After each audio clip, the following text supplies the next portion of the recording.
నమస్కారం అండి. ఈ సంవత్సరం జూలై 3వ తేదీ శుక్రవారం నాడు అత్యంత పవిత్రమైన కృష్ణపింగళ సంకటహర చతుర్థి వచ్చింది. సాధారణంగా చతుర్థి అంటేనే కష్టాలను దూరం చేసే రోజు.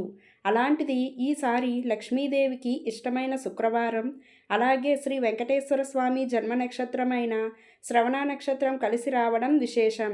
ఈ అద్భుతమైన రోజున ఉదయం నిద్ర లేచినప్పటి నుండి రాత్రి పడుకునే వరకు ఎలాంటి నియమాలు పాటించాలి, ఎలాంటి పరిహారాలు చేస్తే అప్పుల బాధలు, ఉద్యోగ ఆటంకాలు తొలగిపోతాయో ఈ వీడియోలో పూర్తిగా స్టెప్ బై స్టెప్ తెలుసుకుందాం. వీడియోను ఎక్కడా స్కిప్ చేయకుండా చివరి వరకు చూడండి. ముందుగా ఉదయం 4:30 నుండి 5:30 గంటల మధ్య అంటే బ్రహ్మ ముహూర్తంలోనే నిద్ర లేవాలి. ఇల్లు శుభ్రం చేసుకొని తలస్నానం చేయాలి. ఈరోజు మీ ఇంటి సింహద్వారానికి, ప్రధాన గుమ్మానికి ఒక ప్రత్యేకమైన కట్ట కట్టాలి. కొద్దిగా పచ్చిగరిక 3 లేదా 5 పసుపు కొమ్ములను తీసుకొని ఒక ఎర్రటి దారంతో ముడివేసి గుమ్మానికి పైభాగంలో కట్టండి. ఇది ఇంట్లోకి ఎటువంటి నెగిటివ్ ఎనర్జీ, నరదిష్టి రాకుండా అడ్డుకుంటుంది. వీలైతే మామిడి ఆకులతో పాటు మర్రి ఆకులను కలిపి తోరణంగా కట్టడం వల్ల విఘ్నాలు తొలగిపోతాయి. స్నానాది కార్యక్రమాలు ముగిశాక ఇంటి ఈశాన్య మూలలో తూర్పు లేదా ఉత్తరముఖంగా పూజాపీఠాన్ని ఏర్పాటు చేసుకోండి. పీటపై ఎర్రటి వస్త్రం పరిచి వినాయకుడి విగ్రహం లేదా ఫోటోను ఉంచాలి. ముందుగా చేతిలో అక్షంతలు, నీరు తీసుకొని మీ మనసులోని కోరికను లేదా సమస్యను చెప్పుకొని స్వామివారి పాదాల చెంత వదిలేయాలి. దీనినే సంకల్పం అంటారు. ఆ తర్వాత విగ్రహం ఉంటే పంచామృతాలతో అభిషేకం చేయండి. ఫోటో ఉంటే పసుపు కుంకుమతో బొట్లు పెట్టండి. వినాయకుడికి అత్యంత ప్రీతిపాత్రమైన గరిక మరియు ఎర్రటి పూలతో అలంకరించండి.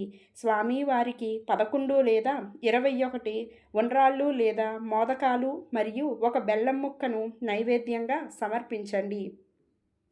పూజలో కూర్చొని ఓం గం గణపతియై నమః అనే మంత్రాన్ని 108 సార్లు జపించండి. సమయం ఉంటే సంకటనాశన గణేశ స్తోత్రం ఖచ్చితంగా పఠించండి. సంకటహర చతుర్థి వ్రతం చేసేవారు పగటిపూట కొన్ని ముఖ్యమైన నియమాలను ఖచ్చితంగా పాటించాలి. ఉదయం పూజ ముగిసినప్పటి నుండి రాత్రి చంద్రుడిని చూసే వరకు ఎలాంటి అన్నం లేదా ఘన పదార్థాలు తీసుకోకూడదు. పూర్తిగా ఉండలేని వారు పాలు, పండ్లు తీసుకోవచ్చు. వంటకాల్లో ఉల్లిపాయ, వెల్లుల్లిని అస్సలు ఉపయోగించకూడదు. ఈరోజు పగటిపూట అస్సలు నిద్రపోకూడదు.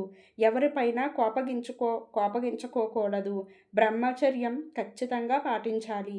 ఈరోజు శుక్రవారం కూడా కలిసి వచ్చింది కాబట్టి కొన్ని పరిహారాలు చేస్తే అద్భుత ఫలితాలు ఉంటాయి.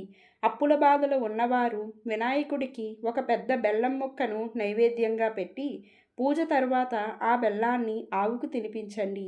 ఆర్థిక ఇబ్బందులు వేగంగా తొలగిపోతాయి. ఉద్యోగ ఆటంకాలు ఉన్నవారు 21 గరికపోచలను మాలగా కట్టి వినాయకుడి గుడికి వెళ్ళి స్వామివారి మెడలో వేయండి. దీనివల్ల నిలిచిపోయిన పనులు త్వరగా పూర్తవుతాయి. ఇక వ్రతంలో అత్యంత ముఖ్యమైన ఘట్టం రాత్రి చంద్రదర్శనం. రాత్రి చంద్రోదయం కాగానే ఒక రాగి పాత్రలో నీరు తీసుకొని అందులో కొద్దిగా పాలు, అక్షంతలు, ఎర్రటి పూలు వేయాలి. బాల్కనీ లేదా టెర్రస్ పైకి వెళ్ళి చంద్రుడికి కర్పూర హారతి ఇచ్చి ఆ పాత్రలోని నీటిని నెమ్మదిగా చంద్రుడిని చూస్తూ కిందకు వదలాలి. దీనినే ఆర్ఘ్యం అంటారు. ఈ నీరు మీ కాళ్లకు తగలకుండా ఏదైనా చెట్టు మొదట్లో పడేలా చూసుకోండి. ఆ సమయంలో ఓం చంద్రాయ నమః అని స్మరించుకోండి. సంకటహర చతుర్థి రోజున ఈ పనులు చేస్తే చాలా మంచిది. గోవుకు గడ్డి పెట్టడం, పక్షులకు గింజలు వేయడం, చీమలకు పంచదార లేదా రవ్వ వేయడం, పేదలకు అన్నదానం చేయడం, విద్యార్థులకు పుస్తకాలు లేదా పెన్నులు దానం చేయడం, ఆలయంలో వినాయకుడికి కొబ్బరికాయ సమర్పించడం. ఈరోజు కోపం, అబద్ధం, ఇతరులను బాధించే మాటలు పూర్తిగా నివారించండి. సాధ్యమైనంత వరకు వినాయకుడి నామస్మరణ చేస్తూ ఉండండి. ఓం శ్రీం హ్రీం క్లీం గ్లం గం గణపతియైన వరద వరద సర్వజనం మే వశమానయ స్వాహ అనే మంత్రాన్ని భక్తితో జపించవచ్చు.